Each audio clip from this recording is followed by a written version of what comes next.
శ్రీమాత్రే నమః. కుజగ్రహ స్తంభన కాలం మొదలు ఈ 4 రాశుల వారి జీవితాల్లో కని విని ఎరుగని మలుపులు, ఆ రాశుల వారిని గురించి, వారి జీవితంలో కలగబోతున్న ఆ మలుపులను గురించి ఈ వీడియోలో చూసి వివరంగా తెలుసుకుందాం.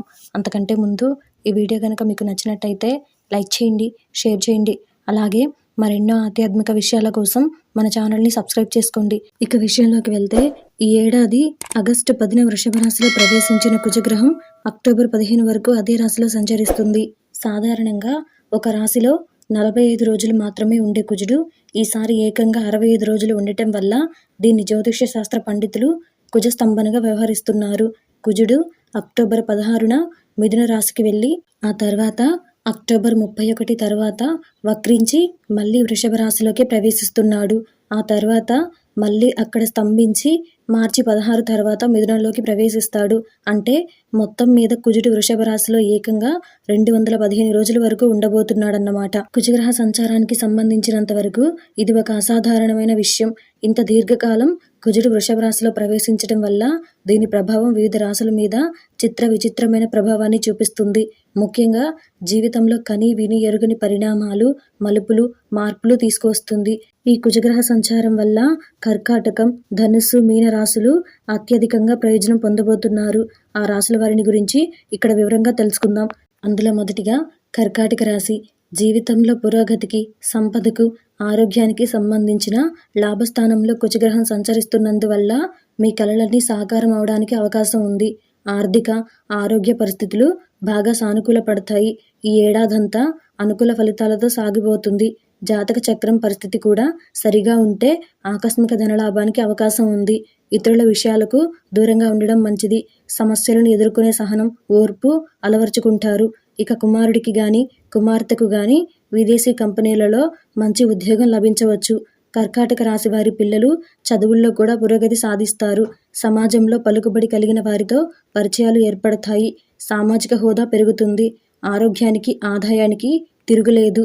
విందులు, వినోదాల్లో పాల్గొంటారు. భార్య, పిల్లలతో కాలక్షేపం చేస్తారు. వృత్తి, ఉద్యోగాల్లో అదనపు బాధ్యతలు మోయాల్సి వస్తుంది. కొత్త వస్తువులు కొనుగోలు చేస్తారు. విద్యార్థులు కొద్దిగా శ్రమపడాల్సి ఉంటుంది. స్నేహితురాలితోనే వివాహం జరిగే అవకాశం ఉంది. ఐటీ నిపుణులకు, అధ్యాపకులకు అన్ని విధాలా బాగుంటుంది.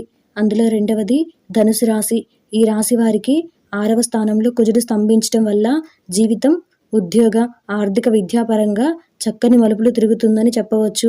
కొన్ని ముఖ్యమైన పనులు ఆలస్యంగా పూర్తయ్యే అవకాశం ఉన్నప్పటికీ ఆదాయంలో పెరుగుదల, వ్యాపారాభివృద్ధి, ప్రమోషన్లు, కొత్త ఉద్యోగం, విదేశీ ప్రయాణం, శుభకార్యాలు, శుభవార్తలు వంటి వాటికి ఆస్కారం ఉంది. ఇతర గ్రహాలు కూడా అనుకూలంగా ఉండబోతున్నాయి. మీ ఉద్యోగ ప్రయత్నాలు, వివాహ ప్రయత్నాలు ఈ ఏడాది ఒక కొలిక్కి వచ్చే అవకాశం ఉంది. మీరు ఉన్న ఊరిలోనే మీకు ఉద్యోగం వచ్చే సూచనలున్నాయి. ధనుసు రాశి వారు ఒక్కొక్క సమస్యను పరిష్కరించుకుంటూ ముందుకు సాగుతారు. కొన్ని ప్రయత్నాలు తేలికగా సానుకూల పడతాయి. మీ తల్లిదండ్రుల నుంచి మీకు కావాల్సిన సహాయ సహకారాలు అందుతాయి. శుభకార్యాలు జరిగే సూచనలున్నాయి. విద్యార్థులు ప్రశంసలను అందుకుంటారు. వివాదాలకు దూరంగా ఉండండి. ప్రేమ వ్యవహారాల్లో ముందుకు దూసుకు వెళ్తారు. రుణభారర గణనీయంగా తగ్గుతుంది.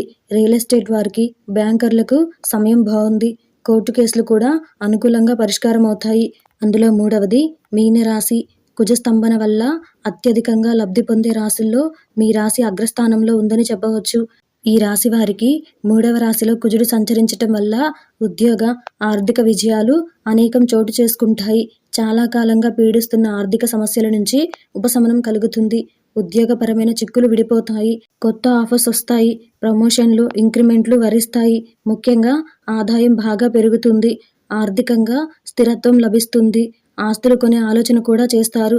అనారోగ్యం నుంచి చాలా వరకు బయటపడతారు.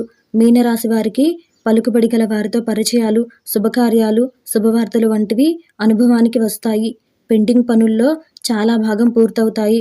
మీ దగ్గర గతంలో డబ్బు తీసుకున్న వారు తిరిగి తెచ్చిస్తారు. జీవితంలో అనేక విషయాల్లో క్రమశిక్షణ ఏర్పడుతుంది. చిన్న చిన్న ఆటంకాలు ఎదురైనా వృత్తి, ఉద్యోగాల్లో అభివృద్ధికి అవకాశం ఉంది. అనవసర పరిచయాలకు దూరంగా ఉండండి. విద్యార్థులకు బాగానే ఉంది. ప్రేమించిన వారితోనే వివాహం జరిగే అవకాశం కూడా కనిపిస్తుంది. అలాగే మీకు సంతాన యోగం కూడా కనిపిస్తుంది. ఎవరితోనూ వివాదాలకు దిగవద్దు.